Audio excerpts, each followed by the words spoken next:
Hello, and welcome to Series 1, Episode 2 of our brand new video blog, TikTok Trends. I'm John Callahan, and across the 3 episodes in this series, I'm going to be unpacking everything that 2024 has in store so all you marketers can keep ahead of the latest viral trends on TikTok before they even happen. Today's episode looks to explore recent developments within the public domain. Since 2022, we've seen beloved intellectual property streaming into the open market. And now that Winnie the Pooh and Steamboat Willie are owned by everyone, this has caused more than a ripple within the marketing world, due to people wrongly assuming that these new iterations are similar to the original Disneyfied versions of these once family-friendly characters. So, as we make our way into 2024, how will marketers navigate this tricky terrain? So to understand where this trend is going, we've got to go back and unpick where it came from.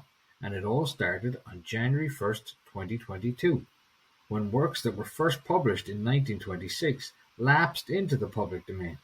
These included works by Hemingway and Agatha Christie, as well as A. Moon's very first Winnie the Pooh story, which meant that all characters, except Tigger, who didn't appear until 1928, were owned by anyone and everyone.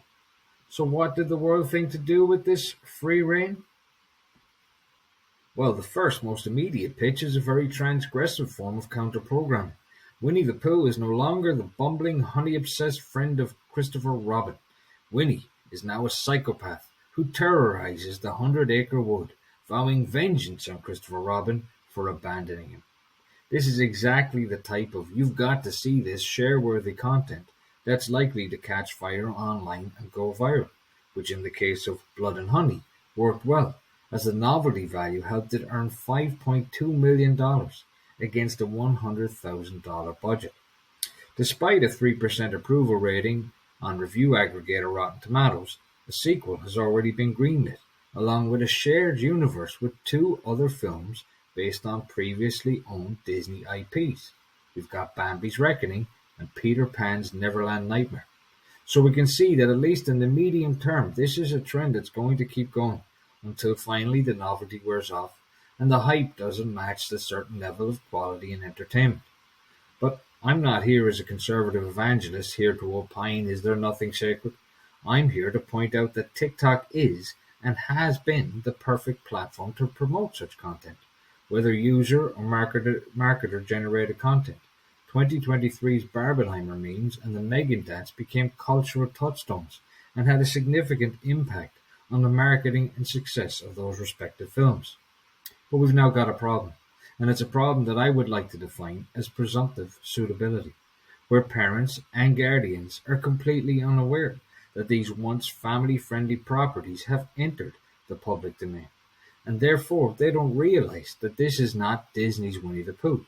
Much like the parents who blindly bought tickets for last summer's Barbie movie without realizing that director Greta Gerwig had infused the world's most famous plastic doll with a story arc about bimbo feminism and hyperfemininity. Now I know the BBFC are there to classify an age rating for appropriate audiences for theater and home viewing, but it's the promotion of these reimaginings on social media through user and marketer generated memes and edits that these careless collisions are happening. The film and gaming industry has been quick to capitalize on the lapse of copyright on these beloved family favorites. But what can the BBFC, the ASA, and social media platforms do when hashtag Mickey Mouse and hashtag Winnie the Pooh or keyword searchers throw up gruesome and grotesque content to unsuspecting and unsuitable viewers? So here is our problem. And yet again, tech and media are flying ahead, and safeguarding policy and practice is trying to leverage its way out of a giant beanbag light years behind. If this is going to be a thing, which it now very much is, we need some rules around hashtags. Because here's our thinking. Let's just imagine it's 7:30 a.m. on a random Tuesday morning, and 3-year-old Susie needs 5 minutes of digital sedation on Mommy's iPhone so Mommy and Daddy can get ready for work. So Susie's mommy types Pooh Bear or hashtag Pooh Bear into the search engine, and maybe we get a couple of classic scenes from the Disney movies or the beloved animated series, until all of a sudden up pops and knife-wielding, honey-guzzling psycho-killer Pooh Bear. Now, you might think I'm hyperventilating here and that this will never happen because adults are sensible and they're responsible and apps have safeguards to protect children. But last October, a school in Miami Springs fell foul of the presumptive suitability that I've been warning about when a fourth grade class were left distraught after the R-rated Blood and Honey was played by their math teacher. Now, for our UK viewers, fourth graders are aged between 9 and 10. Maybe not as young as little Susie, but certainly far too young to be exposed to a slasher horror. The NSPCC considers the internet to be the Wild West for children, and this is exactly what's at play when we see dangerous content so easily accessed on YouTube and TikTok, platforms popularized for very young children, despite age regulations of 13 years plus. Last summer, activist Katie Potts called for an updated online safety bill to better safeguard children. In her case study, she profiled situations where children who were watching video content on their parents' phones, specifically YouTube and TikTok, the algorithm suddenly looped to highly inappropriate sexual and violent content, intentionally tagged to early years content such as Peppa Pig Gets Raped and Thomas the Swear Engine. So where is all of this going? And what can we expect for 2024? Well, it's time to man the lifeboats for Steamboat Willie.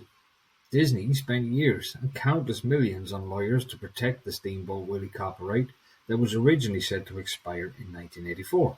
And although they managed to protect it for the further 4 decades, in January this year the copyright officially expired. And Day One Mickey Mouse is now officially in the public domain. Although copyright laws vary by country, this means in some places Mickey does still remain protected, but that's not the case in the UK and US markets. And we've already got horror film Mickey's Mousetrap to look forward to, while other digital creators have edited the footage from original Steamboat Willie animations to make it sound as if Mickey is using profanity. Neat, eh? And with the copyright on further beloved characters like Peter Pan or Donald Duck lapsing in 2024, what further horrific reimaginings are likely to keep us up at night and send J.M. Barrie and Walt Disney spinning in their graves? Peter Pan the pedophile, Donald the drug-trafficking duck? And we don't need lapses in copyright to sensationalize and weaponize family-friendly characters. Borderline copyright infringement is written all over properties like 2023's Five Nights at Freddy's, with the lead antagonist, a murderous fluffy bear named, of course, Freddy, bearing a striking resemblance to the Muppets' Fozzie Bear. Imitation is the finest form of flattery after all, and it worked. Five Nights at Freddy's made $290 million at the box office against a $20 million production budget. So this exploitation of family-friendly characters is clearly working for some, but at what cost? And it's not just little Susie we need to worry about. The 2022 Ofcom study found that about 16% of 3 and 4-year-olds view TikTok content. Now, while TikTok's terms of service excludes under 13s, and its moderators have instructions to look out for content produced by younger users and to block their accounts, the research suggests that age checks on new users are being widely flouted. Just last year, the New York Times revealed that more than a third of TikTok's 49 million daily users in the United States are 14 years or younger. So what is out there to try and protect innocent eyes and minds? Well, there is some hope, at least. Passed into the UK law in October of last year, the Online Safety Bill seeks to prevent children from accessing harmful and age-inappropriate content, like pornography, by enforcing age limits and age-checking measures. The bill requires platforms such as Instagram and TikTok to mitigate online dangers via design changes or opt-outs of algorithm-based recommendations, which are much more fundamental modifications than previous regulations required. If companies do not comply, media regulator Ofcom will be able to issue fines of up to £18 million, or $22.3 million, or 10% of their annual global turnover, with TikTok turning over $14.3 billion last year. That's quite a chunk of change. And if Ofcom don't get you, the EU Digital Service Act can also issue significant fines to rule breakers. And that's exactly what happened on September 15, 2023, when TikTok got hit with a €345 million fine after being found guilty of not protecting children's privacy, as TikTok's sign-up process for teens made their accounts public by default. So what have TikTok done since then to ensure 2024 isn't another year of heavy fines and reputational damage? Well, TikTok built the Digital Safety Center that offers a number of tools and controls to help users manage their experience, while parents and carers can better protect their teens with daily screen limits of 60 minutes, accounts set as private by default, while no teen can host a live stream. They've also disabled financial transactions and yada yada yada, you get it. Big changes. Yet no mention of how they're going to stop inappropriate content seeping into little Susie's eyes via a fully fledged adult account. Of course, Mrs. Susie and Mr. Susie should be more careful. They are the parents after all. Why should we need the EU to act as guardians?